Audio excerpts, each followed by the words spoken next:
The Illuminate Arts and Faith Conference in Chattanooga, Tennessee wants to help you find your tribe.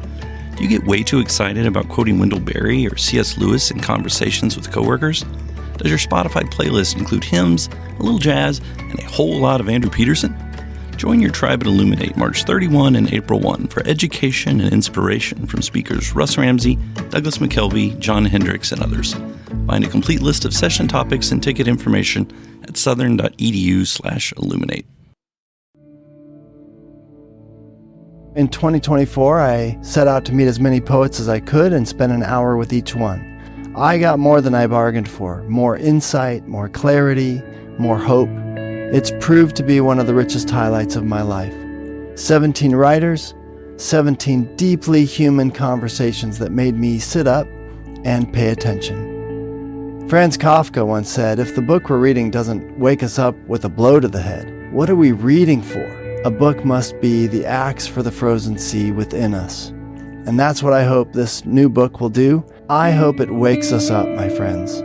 I hope these conversations will be the catalyst for something to be reawakened, re-enchanted, and reinvigorated. It's called An Axe for the Frozen Sea, Conversations with Poets About What Matters Most. I'm Ben Palpin, and I hope you'll come and listen in as I spend a little time with poets like Lucy Shaw, Malcolm Guite, Dana Gioia, and Lee Young Lee. Pull up a chair at the table as we dig into what it means to write well and to live well. An Axe for the Frozen Sea is now available from Rabbit Room Press. Visit the store at rabbitroom.com, or better yet, ask about it at your favorite bookseller.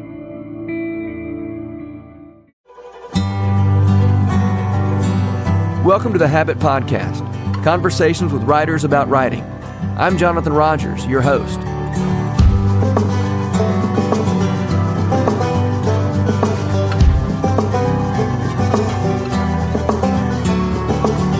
Ferguson Wilbert is the author of Handle with Care, a book about the importance of touch in human interaction.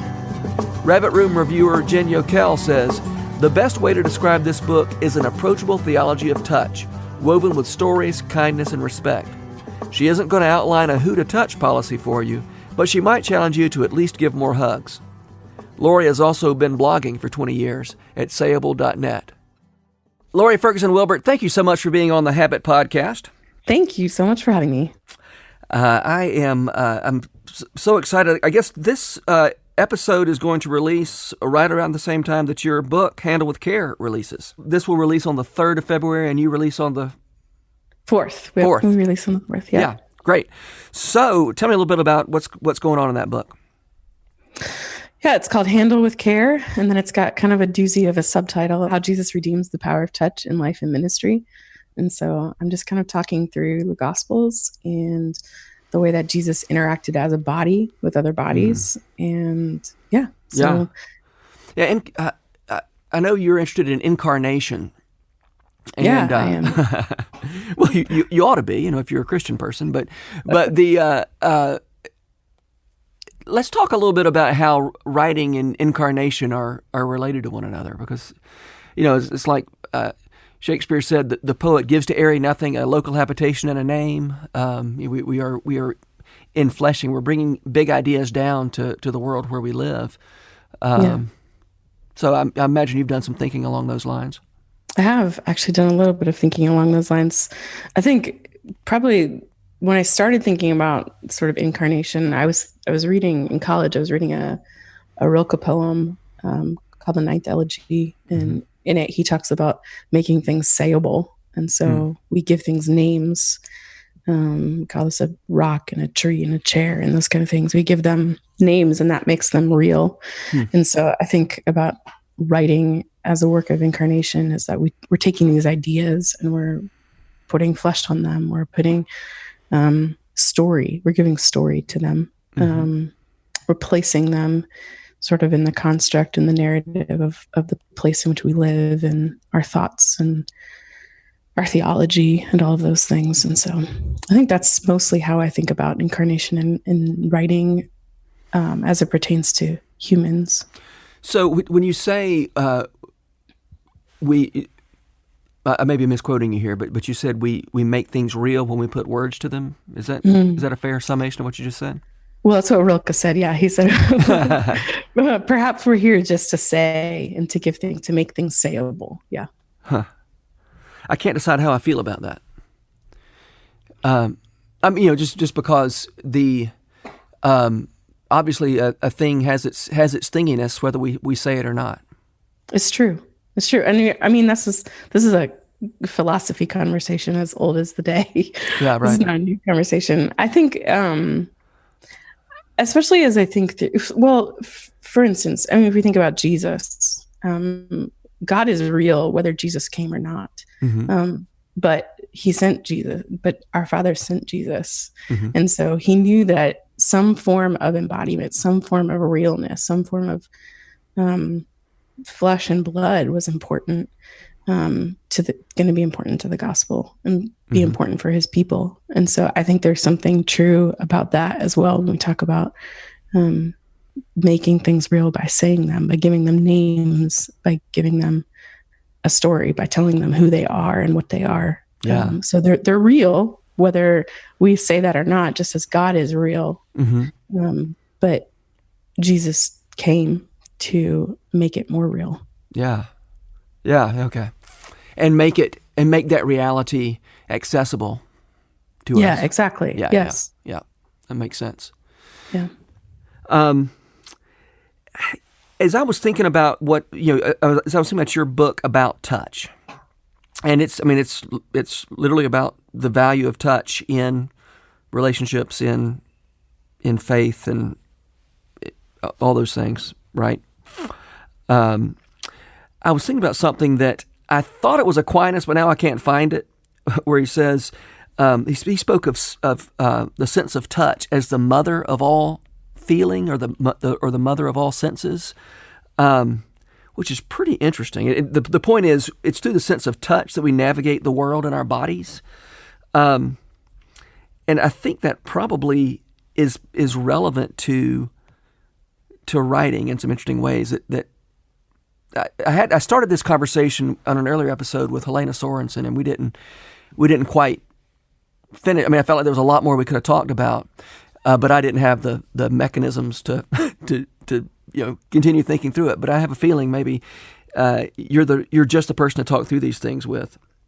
I don't know what Aquinas was saying in context. I think that many writers have said, Margaret Atwood said that touch comes before all of their senses. Mm-hmm. There are lots of writers who have said that touch is, the quintessential sense. And I think there's something to that, perhaps. But I also think that to someone who can't see or can't hear, those senses feel perhaps like they're missing something essential. And so I'm not sure how I feel about the mother of all senses, but I do think that feeling something is important to the work of writing. And I mean that in a physical sense, but I also mean that in a sort of emotional sense as well. And I was thinking about, and I don't know the exact mechanics of leprosy, but I've heard it said that the thing about leprosy is that it actually, you become numb, your sense of touch becomes numb. And that's how you start to sort of lose body parts or injure the same body parts again and again and again, because you can't feel. Yeah.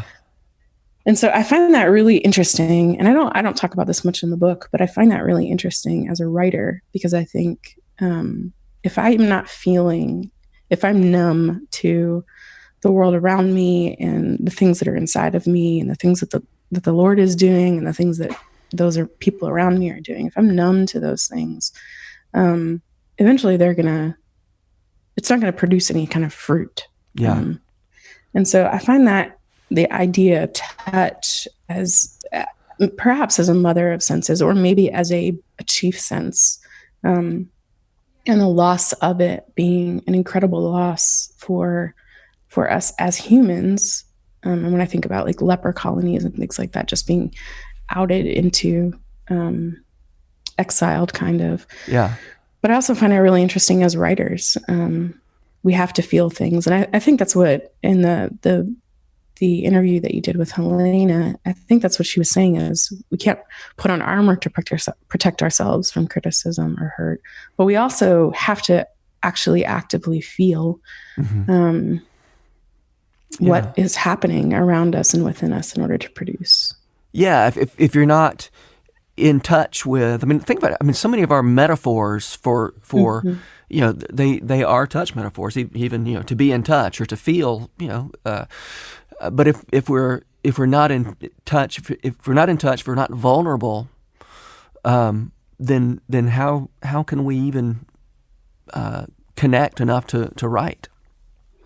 Yeah, Andy Crouch has a really, I tell everyone about it because I think it's so smart. He talks about the 4 quadrants in his book, Strong and Weak. And he basically makes the argument that you can't have human flourishing unless you have both authority and vulnerability. And that means not only you as a minister, you as a speaker, you as a teacher, you as a writer, you as a marginalized person, whoever you are, you have to have both authority and vulnerability in order to flourish and to help those around you flourish. And I think that when I think about writing, when I think about being embodied, when I think about touching and feeling, I think, man, that's you sort of getting in touch with that vulnerable side, because it is really vulnerable to be touched, and it's vulnerable to touch. Yeah. And so that's because I think so many of us are just prone to sort of walk around authoritatively, speak and teach and write authoritatively, but we also have to be vulnerable. Yeah, that's a great insight. And okay, so this idea of vulnerability and authority. That's all Andy Crouch, not me. Sure, yeah, I get that, but we're still, but it sounds like you've done some thinking on it. So I want to, I would like to pursue that just a little bit further. And I guess, is there a way? Do you ever run across writing or writers that are too vulnerable and insufficiently authoritative? Yeah, that's a really good question. I think that I think in some ways we all have moments where we're too authoritative and not vulnerable enough, and too vulnerable and not authoritative enough, or don't carry with us the authority that we need to carry. Andy also talks about manipulative authority. So there's or manipulative vulnerability. So a kind of vulnerability that just aims to make people feel something without actually accomplishing and resulting in real fruitfulness. So I think that both authority and vulnerability can be wielded as weapons, maybe, in a lot of ways. And so I think as Christians, as both embodied people who can feel brokenness and feel vulnerability, but who have also been given all authority in heaven and earth, I think that one of the jobs that we have as Christians is to learn to carry both of those things carefully and in tandem, and equally in some ways. We have to work to carry them equally. And I think anytime they get off balance, and this is what Andy talks about, that's when we lead to suffering and exploitation and all manner of sin against ourselves and against others. Yeah. Great, and I think we when you speak of authority, that's also using that authority, that power for good rather than for self-interested means. Which again, it's hard to use that authority and power for good if there's no vulnerability mixed in with it. If we, it's easy to mistreat people when you don't feel pain.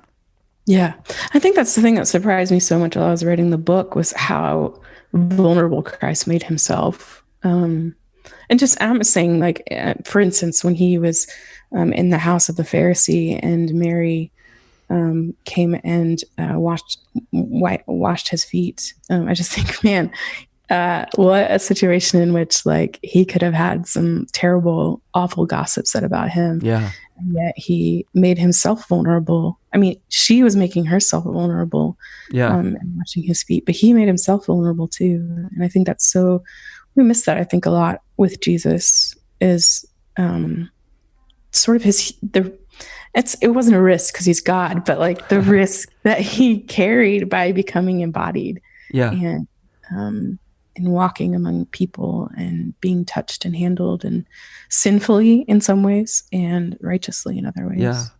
Yeah. The that's what makes from what I understand, that was what makes Christianity unique among the world religions is a vulnerable God. Yeah. And I think that's, again, this is all, I always say writing is about so much more than writing. And I think it's another one of those places where our theology has a direct bearing on the way we approach our writing. Yeah. That's great stuff. You had mentioned, or we had both mentioned my conversation with Helena earlier. And one thing that Helena had said was that when you, we talked about being thick-skinned and being thin-skinned, and I've been very often told writers they need to be a little more thick-skinned, and be not so sensitive. And Helena's point is, no, the sensitivity is what makes you able to do the work. And that if you wrap a thick hide around somebody whose gift is based on a sensitivity to the world, then you're destroying something that's important. And that seems relevant to what you're doing in your book. Yeah, I think I might carry that a little bit farther and say I think that we have to be thin-skinned in the act of creating art. Mm-hmm. So in the writing, in the songwriting, in the art making, mm-hmm. we have to be thin-skinned. We have to sort of, carry that vulnerability very close to us. But I think it's also true what you're saying. We do need to have thick skin when it comes to critique or criticism, mm-hmm. And recognizing that we cannot please everyone, and also like sometimes we need really good feedback from people, especially people who love us, and even sometimes from people who don't know us at all, because I think that we need to think about how our art is bearing weight on the world, not just on the audience that we have in mind, the people we want to reach, but how is our art bearing weight on the world at large, among people that we don't know, and we're not familiar with their story. And so there does need to be a measure of, and I don't know if it's thick skin would be the word I would use, but mm-hmm. I think there needs to be a measure of resilience, maybe. Yeah. In hearing feedback and critique and things like that, because we want to grow. We never want to believe that our art is the sort of the pinnacle or the best or the, right. We want to be people who are being formed. We are the clay. We are not the potter. And so we want to be formed and molded into more like Christ. And that's going to take sometimes critique that's hard to hear. Yeah. Yeah. I mean, I guess probably, we're talking about, to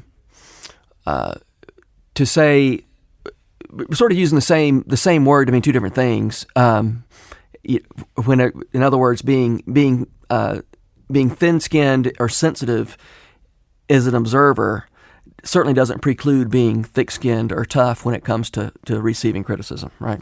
Yeah. Mm-hmm. That's good. So have you ever received criticism from somebody who didn't know you that you benefited from? I've never received criticism. Okay. I'm just kidding. From someone I didn't know that I've something you've written. I mean, you've published a lot of articles that have had a lot of readers.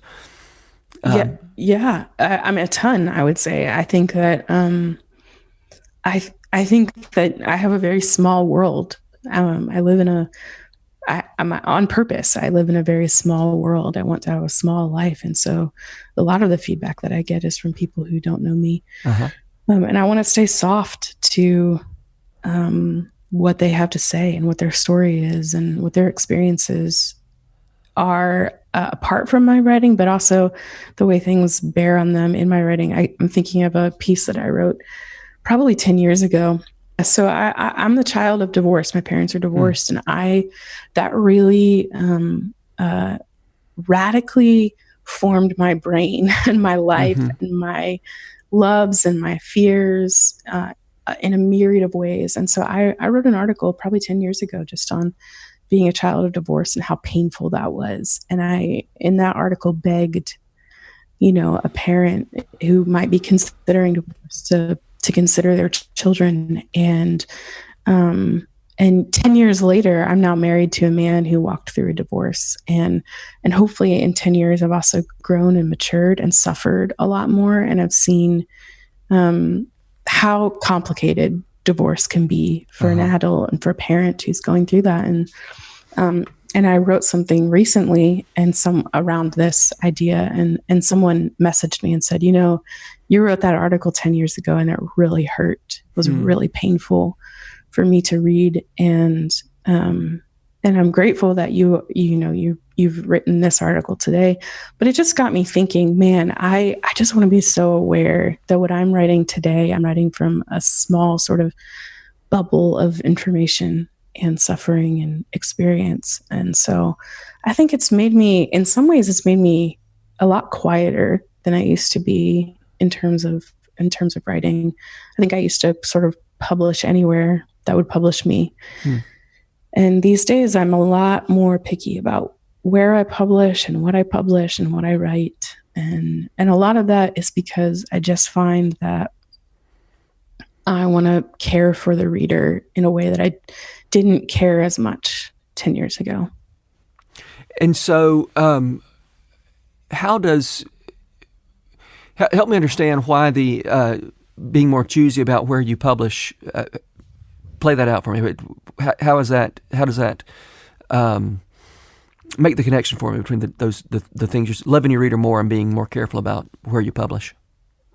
Yeah, I think 10 years ago I was just like, I'll write for anyone. I don't care if you pay me. I don't care what else is on your site. I don't care what else your message is. And I think I'm just a lot more careful about what is this group or this publication known for. I see. Who are their readers? What's their worldview? And I'm just more careful about that because I know that we're known by the people we keep company with. Yeah, that's true. Yeah. Yeah. So I just want to be careful about that. Yeah. You've been blogging since the year 2000? Is that right? That is right. Yeah. Yep. That is wild. It's 20 years. Yeah, it is kind of crazy when I think about it. Yeah. And so what has changed about blogging in 20 years? That's a really good question. I think that 5 years ago, I would have said everything had changed about blogging. And I think, that's when everyone was saying, is blogging dead? Twitter was the new, or, microblogging was the thing 5 years ago. But I think there's been a really cool kind of resurgence in blogging recently. That has really sort of delighted me because I think that a blog is a place where we can practice. I think of it as my living room. It's a place where it can be whatever I want it to be, and I can invite people in, and I can, make it as warm and welcoming as I want. And yet it's also a place where I practice my writing. And it's been a place where I've practiced my writing for a really long time. Sometimes with no readers, sometimes with many readers. And so it's just kind of in process that way. But I feel excited, I think, about the future of blogging. I don't know how long the future will be of blogging, but I feel excited about it being a place where those who will stick with it can really just sort of practice their scales. Yeah. Do you get as many comments on your blog as you did, say, 10 years ago? I don't, and here's why I shut down comments. Okay. I guess that's one that would cause fewer comments.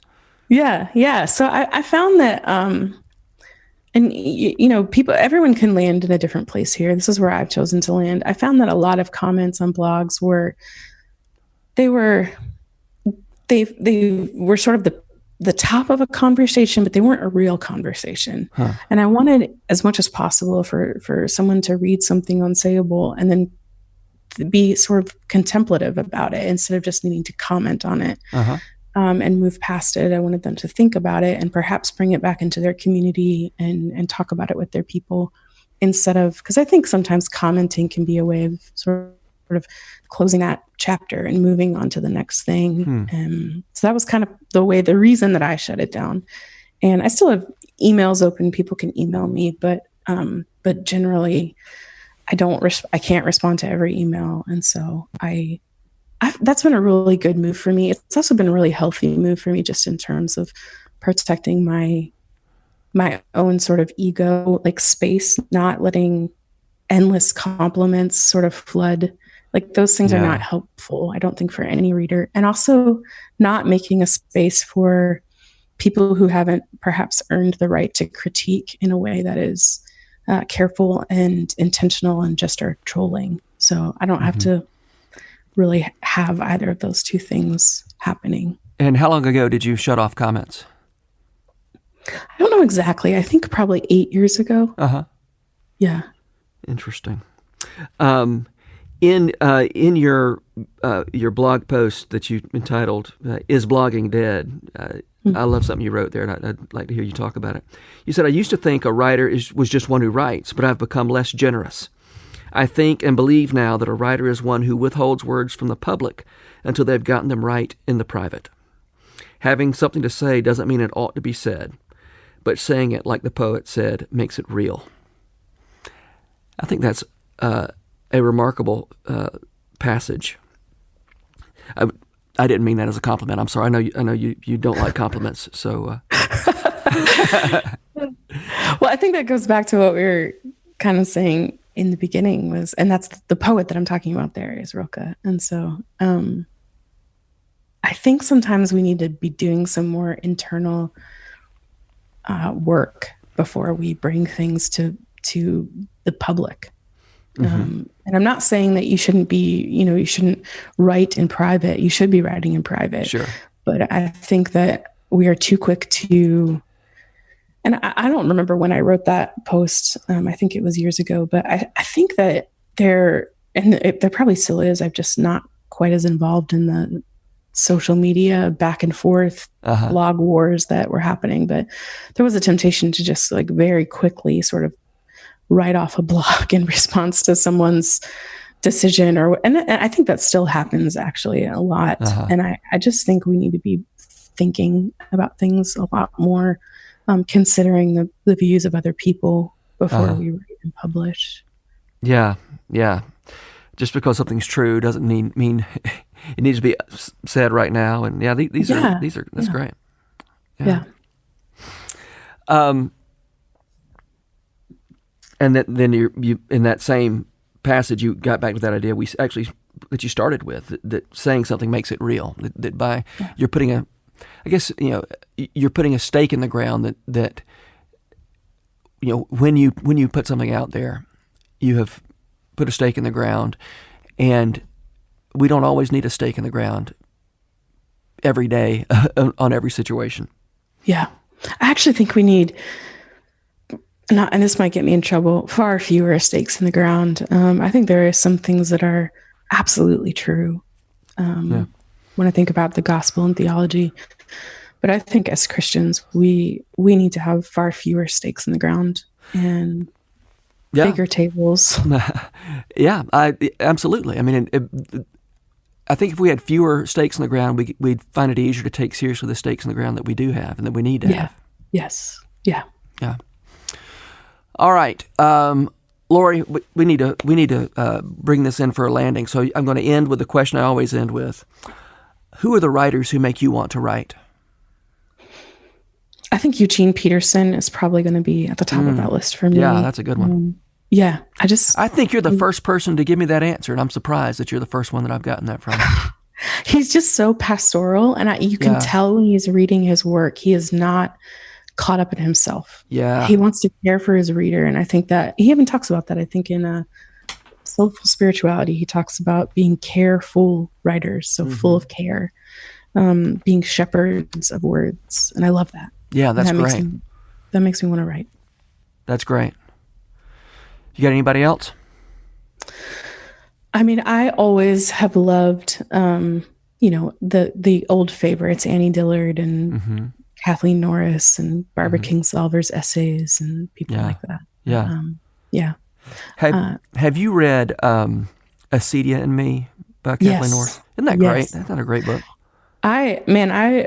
That book was very powerful for me at a particular period in my life. Yeah. And, I love that book. I read it when I was in the throes of acedia, and I read it when I was not in the throes of acedia, and it was kind of like two different books, and it was great both times. I should do that again. Yeah. I read it in the throes of acedia, so I should probably need to reread it. Yeah. Outside of it. Yeah. It's what a great book.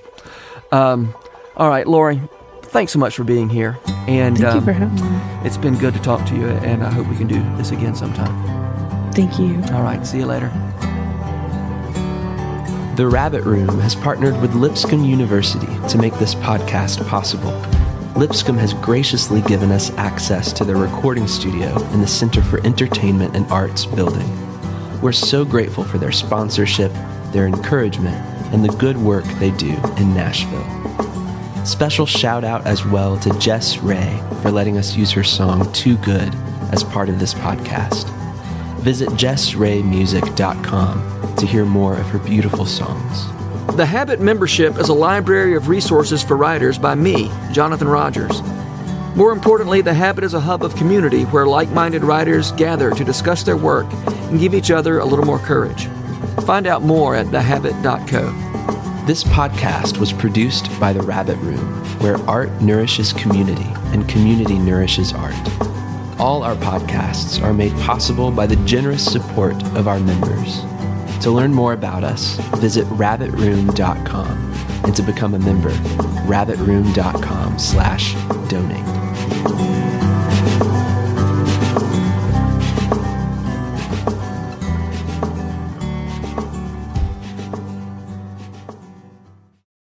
If you've enjoyed this podcast episode, consider joining the Rabbit Room membership. Your membership helps sustain this community, funding everything from publishing and podcasts and theater productions to events and programs that support artists who create with a Christ-centered vision. We'd love to have you on board. Learn more at rabbitroom.com/member.